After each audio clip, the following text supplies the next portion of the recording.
Well, it was a very short hearing, about 30 seconds, I'm told, by one diplomatic source, and the judges simply came in and said that they had to consider other circumstances and then announced that this verdict would be delayed until August the 11th. So a bizarre turn of events. Everyone was expecting it to happen today, but it has been delayed numerous times, this hearing, for fairly strange reasons, such as documents not being ready and so on. So perhaps this is in form with what's gone before. I'm told there was a strong diplomatic presence in court today, that diplomats not only from Yangon but also diplomats have flown in from Bangkok as well to attend today's hearing. Aung San Suu Kyi herself was able to speak before the proceedings to the diplomats, and she thanked the diplomats for their presence and passed on her gratitude to the governments for their support.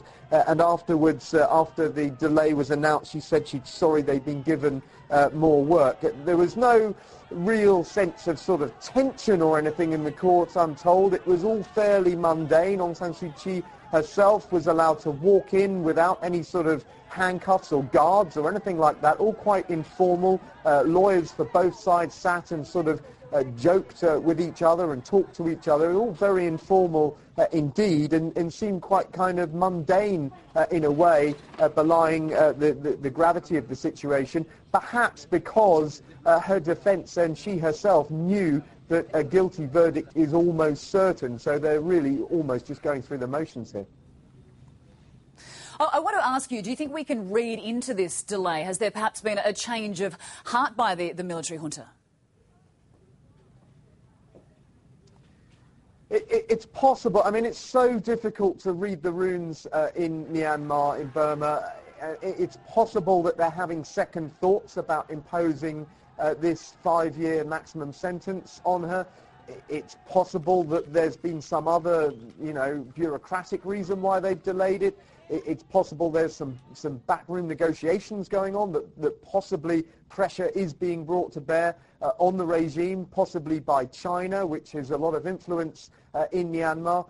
There is all sorts of speculation as to what's going on. I'm afraid we can only guess, really, at the moment. So the real reason, diplomats that we've talked to also are rather perplexed. I mean, as I mentioned, that diplomats had actually flown in from Bangkok to Yangon expecting that the verdict would be delivered today. So I think this is wrong-footed. Everyone, really, no one was expecting this.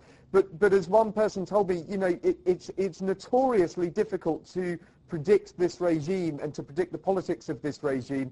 Things can change without any apparent reason. There's a lot of sort of belief in auspicious dates, for example, and a lot of use of sort of soothsayers and fortune tellers by the regime. So they may have decided today wasn't an auspicious day for the verdict. There may be some other reason. We just don't know, I'm afraid.